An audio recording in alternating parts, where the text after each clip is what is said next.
श्री शिवाय नमस्तुभ्यम। हम सबको पता है कि 18 मार्च को राधा सोमवार का बहुत ही प्यारा सा दिन है और अगर आपकी लाइफ में बहुत ज़्यादा कष्ट है, बहुत ज़्यादा प्रॉब्लम है, तो ये वीडियो आपके लिए है। पूज्य गुरु जी की कथा से सुन के बहुत अच्छे से आपको बताऊंगा। बस आपको आंकड़े के फूल लेने हैं, छोटा सा उपाय करिएगा। आप जिस कामना से, जिस इच्छा पूर्ति के लिए आप इस उपाय को करोगे, वो विश आपकी बहुत जल्दी पूरी ज़रूर होगी। ठीक है, तो वीडियो को पूरा देखिएगा ताकि चीज़ें आपको बहुत आसानी से समझ में आ पाएँ।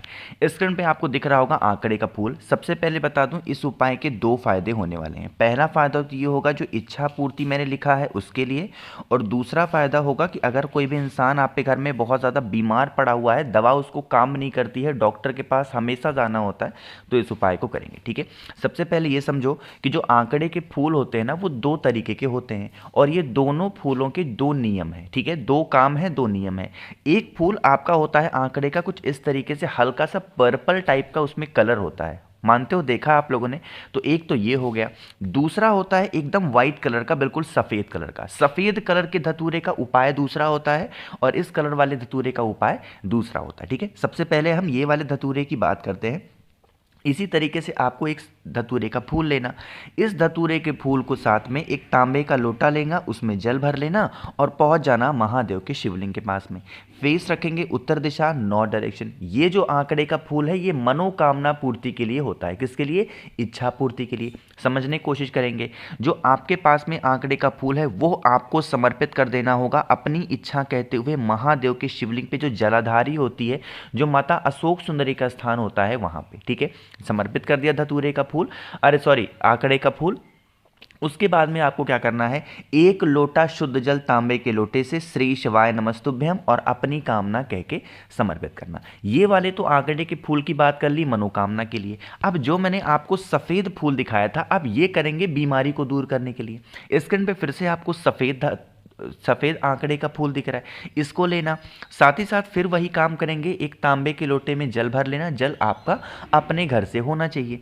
फिर से पहुंच जाएंगे महादेव के शिवलिंग के पास में। अब यहां पर आंकड़े के फूल को चढ़ाने का तरीका चेंज होता है। ठीक है, सबसे पहला काम क्या करेंगे, जो इंसान आपके घर में बीमार है, परेशान है, उस इंसान का नाम और गोत्र बोल के सबसे पहले सफ़ेद धतूरा माता अशोक सुंदरी के स्थान पे चढ़ाएंगे और फिर यहाँ से चढ़ा करके उसी धतूरे के उसी आंकड़े के फूल को महादेव के शिवलिंग के ऊपर जो इंसान बीमार है उसका नाम और गोत्र बोल करके समर्पित करना और फिर एक लोटा शुद्ध जल तांबे के लोटे से समर्पित कर देना। आप जिस इच्छा से, जिस बीमारी के लिए आप इस उपाय को कर रहे हो, वो सारी समस्याएं आपकी दूर जरूर होंगी। ठीक है, एक छोटी सी रिक्वेस्ट आप सभी लोगों से है कि जब भी आप अपने हाथों से आंकड़े का फूल तोड़ेंगे तो तोड़ने के बाद में अपने हाथों को अच्छे तरीके से धुल लेंगे, जितना अच्छा आप धुल सकते हो। वरना अगर गलती से भी आंकड़े के फूल का एक भी पोर्शन आपके आंखों में चला गया तो आपके आंखों की रोशनी चली जाएगी। दुनिया का कोई डॉक्टर उस रोशनी को वापस नहीं ला सकता।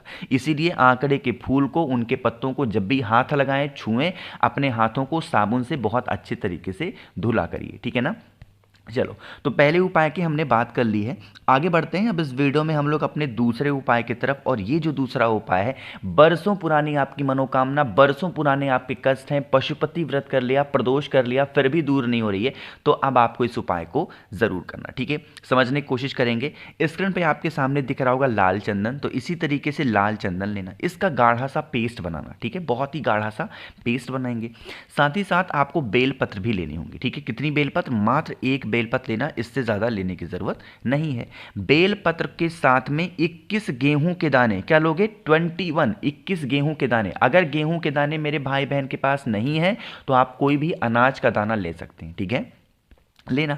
फिर आपको तांबे का लोटा लेना है, उसमें जल भरना और इन सभी चीज़ों को लेके पहुंच जाएंगे महादेव के शिवलिंग के पास में। घर पे करना है, घर पे करो, मंदिर में करना है, मंदिर में करो, कहीं पे भी कर सकते हो। ठीक है, फेस रखना उत्तर दिशा, नॉर्थ डायरेक्शन। जो आपके पास में लाल चंदन है, उस लाल चंदन का लेपन आपको करना है माता अशोक सुंदरी के स्थान पर बहुत ज़्यादा अच्छे तरीके से। ठीक है, यहाँ पे लाल चंदन का लेपन कर दिया।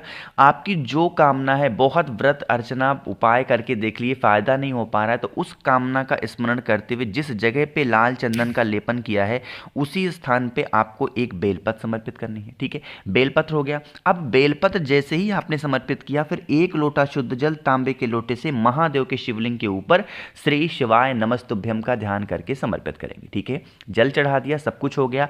आपके पास में अभी 21 गेहूं के दाने हैं या फिर 21 अनाज के दाने हैं, जो भी आपने ले रखा है उसे अपनी कामना कहते हुए, अपनी विशेष को कहते हुए महादेव के शिवलिंग के ऊपर समर्पित कर देंगे और आपको कुछ भी करने की जरूरत नहीं है। जब ये सारे काम आप कर लें तो उसके बाद में महादेव के नीचे चौखट पर बैठ करके महादेव से देखते देखते आपको अपनी कामना, अपनी विशेष, जो भी आपकी इच्छा है वो महादेव से कह देना। आप यकीन मानिए, जिस इच्छा पूर्ति के लिए आप इस उपाय को कर रहे हो, जिस कष्ट को खत्म करने के लिए आप इस उपाय को करोगे, वो आपके कष्ट हमेशा के लिए खत्म जरूर होंगे। ठीक है, करिएगा जरूर। आगे बढ़ते हैं अब इस वीडियो में हम लोग अपने तीसरे उपाय की तरफ। और ये जो तीसरा उपाय है, पूज्य गुरु जी ने अभी हाल ही में जो कथा कुशीनगर में हुई थी उस कथा में बताया था। तो ये मैं आपको कई बार बता भी चुका हूं, बस ये सोमवार का दिन आ गया है और राधा सोमवार का दिन है, तो आपको याद दिलाना मेरा काम है। ठीक है, देखो क्या करोगे, स्क्रीन पे आपके सामने लाल चंदन दिख रहा है, तो लाभ को लेना होगा इसी तरीके से लाल चंदन, लेकिन पेस्ट इसका बहुत गाढ़ा, मतलब बहुत गाढ़ा करोगे। ठीक है, बहुत हल्का सा लाइट आपको पानी लेना है। देखो मेरा गला आज थोड़ा सा ख़राब है, उसके लिए अगर आपको मेरी आवाज़ पसंद नहीं आ रही होगी तो उसके लिए दिल से माफ़ी चाहता हूँ, धीरे धीरे ठीक हो जाएगी। ठीक है, तो लाल चंदन हो गया, साथ ही साथ आपको लेना होगा 2 शमी के पत्ते। क्या लोगे? 2 शमी के पत्ते लेंगे। फिर आपको एक बेलपत्र लेनी है। अब सारा खेल यहीं पे स्टार्ट होता है कि आप अपनी मनोकामना के लिए इस उपाय को कैसे करोगे। लेकिन उससे पहले एक छोटा सा काम सभी लोग कर दीजिए, वीडियो को जल्दी से करेंगे लाइक, और जितने भाई बहन मेरी आवाज़ पहली बार सुन रहे हैं चैनल को ज़रूर सब्सक्राइब करिएगा। ठीक है ना, देखो आपके पास में बेलपत्र है, उस बेलपत्र के नीचे की जो दोनों छोटी छोटी पत्तियां होती हैं ना, उन दोनों छोटी छोटी पत्तियों पे आपको लाल चंदन ज़्यादा मात्रा में लगाना है, जो मैंने गाढ़ा सा पेस्ट कहा था आपसे बनाने के लिए। ठीक है, ये बना लिया। साथ ही साथ आपको क्या करना होगा, इन्हीं दोनों बिंदियों के ऊपर एक एक शमी का पत्ता भी आपको रख देना है, उसी के ऊपर चिपका देना है। ठीक है, जब चिपकाओगे तो आपकी बेलपत्र सज करके कुछ इस तरीके से आएगी ना। फिर इस बेलपत्र को उठाएंगे, तांबे के लोटे में जल भरेंगे और पहुंच जाएंगे महादेव के शिवलिंग के पास में। फेस रखना होगा उत्तर दिशा, यानी कि नॉर्थ डायरेक्शन। समझने की कोशिश करेंगे जो मैं चीज़ें बताने जा रहा हूं आपको। आपको क्या करना है, जो आपने बेलपत्र लिया है उसको आपको समर्पित करना होगा माता अशोक सुंदरी के स्थान पे। जिस तरफ आपने लाल चंदन और शमी के पत्ते को चिपकाया है वो नीचे शिवलिंग को टच होना चाहिए। ठीक है, अपनी कामना, अपने विशेष को कह देंगे, अपने जीवन के कष्ट को कह देंगे, और उसके बाद में फिर एक लोटा शुद्ध जल तांबे के लोटे से श्री शिवाय नमस्तुभ्यम का ध्यान करते हुए महादेव के शिवलिंग के ऊपर समर्पित कर देना। जिस इच्छा पूर्ति के लिए आप इस उपाय को करोगे वो विश आपकी पूरी जरूर होगी। ठीक है, तो यहाँ पे हम लोगों ने 3 उपाय की बात की है। आगे बढ़ते हैं बस वीडियो के सबसे छोटे और बहुत ही आसान से और आखिरी उपाय की तरफ। ठीक है, समझने की कोशिश करेंगे। सबसे पहले बता दूं इस उपाय को करने के आपके फायदे क्या होंगे। इस उपाय को अगर आपने कर लिया तो आपके घर में कभी लड़ाई झगड़े क्लेश की भावना आपके घर में नहीं होगी। ठीक है ना, आपको लेने होंगे 7 चावल के दाने। कितने? 7 चावल के दाने, जो कहीं से खंडित ना हो, टूटे हुए ना हो।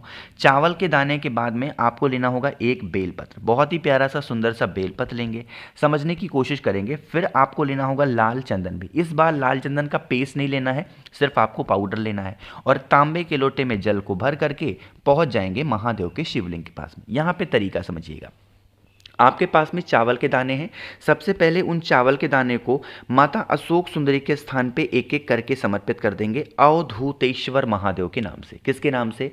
अवधूतेश्वर महादेव के नाम से समर्पित करेंगे। चावल के दानों को समर्पित करने के बाद में जो आपके पास में लाल चंदन है उसका लेपन अच्छे तरीके से महादेव के शिवलिंग के ऊपर करेंगे।